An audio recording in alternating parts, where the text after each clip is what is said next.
everyone, it's Kelly from Kellie's Bead Boutique. So I've been making and teaching how to make jewelry for a very long time. And one of the comments that I always hear is, you make it look so easy. Well, I think it is, and I want to show you just how easy it can be.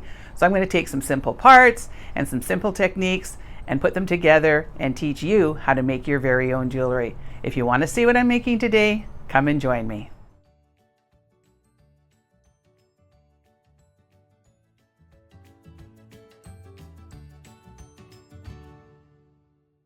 Okay, so to make our bracelet today, we have some 8mm Terahertz beads.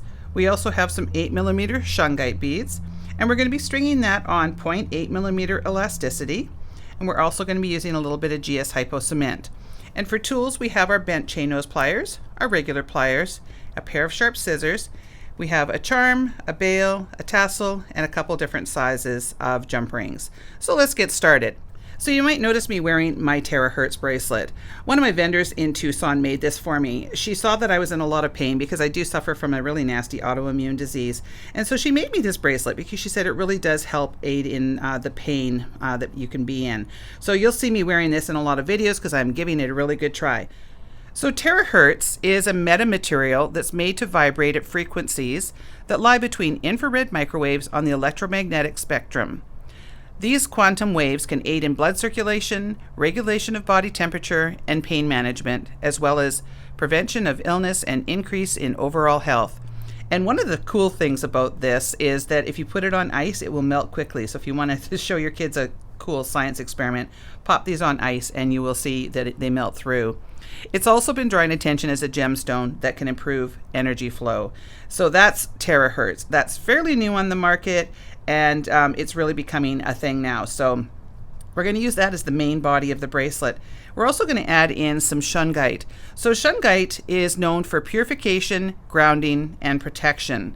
It's also known to aid in the inhibiting of electromagnetic fields that are in the result of electromagnetic radiation.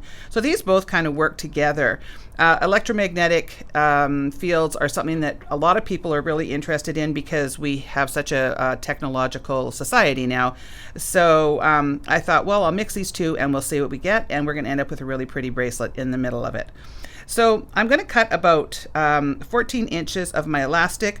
I just like to work with a little bit more. You probably don't need that much, but if you do buy this kit, you will get lots of it to make your piece. So the first thing I'm going to do with my elastic is I'm going to pre-stretch it.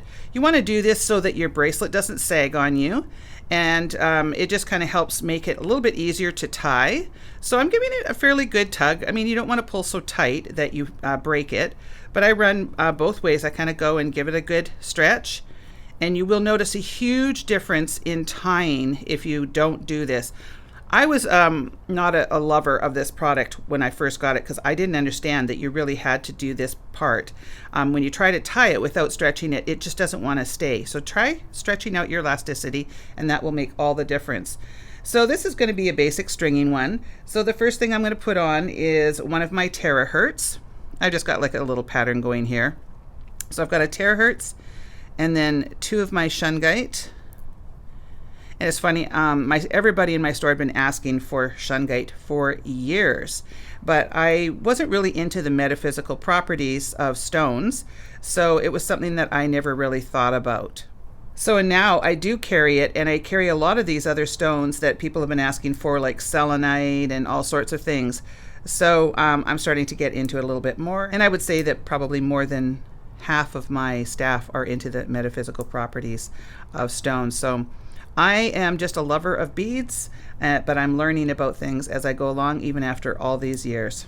So you want to make sure when you get to the end that you're going to end with your last two Shungite beads, and then we've got one more Terahertz bead. Now you will have enough to make even a larger size bracelet in this, so you might have a couple leftovers. You could, use them as a dangle, or you can use them as a pair of earrings, whatever you like. So now we're going to add our bail. So these have nice large holes, and the great thing about that is we're going to be able to hide our knot in there. So I'm just going to slip that in there, and now I'm going to tie a surgeon's knot. So the way that I do that is I pretend I'm tying my shoes, but I add one more loop through, so you'll see that it goes through 3 times there. So I'm going to pull it down, and I'm going to pull fairly tight. I'm not going to pull so hard that I break it, but I am pulling fairly tight. And the surgeon's knot will help lock that in there. And now, while keeping tension on this, you can see I'm not letting go of the tension. I'm going to tie an additional surgeon's knot. Tie my shoes once and then go through again. Now I'm going to keep that tension on there, and I just kind of do it all in one big quick motion. I kind of pull and let go at the same time. So you can't really see it, but it just kind of locks it in there.